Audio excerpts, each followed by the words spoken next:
Alright, good afternoon everybody. It's your boy Akeem. Welcome to this vlog. Here to talk about Cody Prewitt, the safety coming out of Ole Miss. Now he's actually hailing from Ellisville, Mississippi, and he was a beast in high schools, particularly as a senior, where he registered 121 tackles and 8 interceptions on the defensive side, and offensively he accumulated over 2,000 yards of total offense and 41 touchdowns. The dude is a monster. Same as when he was playing on defense for the Ole Miss Rebel defense. He was actually an AP All-American over the course of the last 2 seasons. First team in 2013 and second team in 2014. I think he's become a decent safety in the National Football League. Now let's talk about his strengths and weaknesses. This kid can deliver a lot of big hits, which is a great strength. Probably commit a couple of turnovers by forcing a couple of fumbles and even scaring off a couple of wide receivers in the National Football League. But there are some big players like Des Bryant and Calvin Johnson,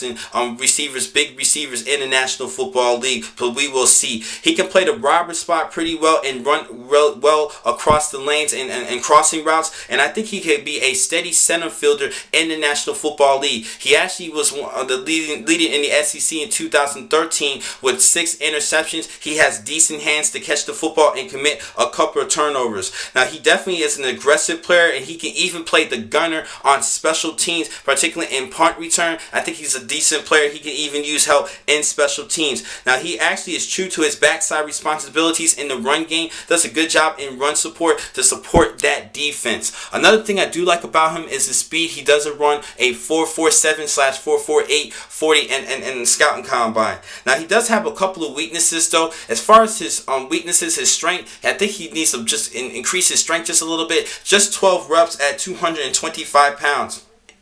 Also, he's a little tight in his hips and changing directions. He needs to do a better job at that. And also his backpedaling skills. He sometimes backpedals a little bit too high. He needs to bend down just a little bit and get in more in an athletic position to help set himself up to get to the receivers and help have him ready to get to the football. Now he sometimes loiters around in piles and he doesn't stick his nose in sometimes. He does need to increase in that as well. Now he can be exposed sometimes on play man coverage, but he does not panic in zone coverage. He's a better zone coverage player than man-on-man coverage. He just needs to improve at that just a little bit. And lastly, he could be a little bit too aggressive against cornerbacks. And another thing is that he kind of benefited for the defense that Ole Miss had. They had a great old line with Robert Kendichi, and he also had Shaquin Golston, who was actually a Jim Thorpe finalist at the end of the season, leading the SEC in interceptions in 2014. They had a lot of great players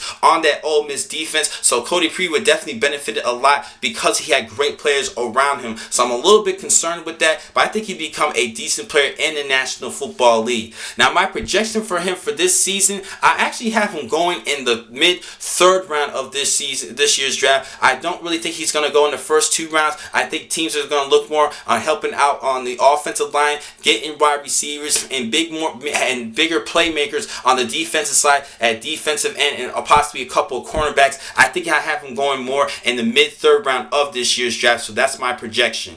Now the next time I'm going to catch you guys will be in just a couple minutes with one more final blog. Thank you for watching this blog. I'm the man Kingdom Call. Be easy.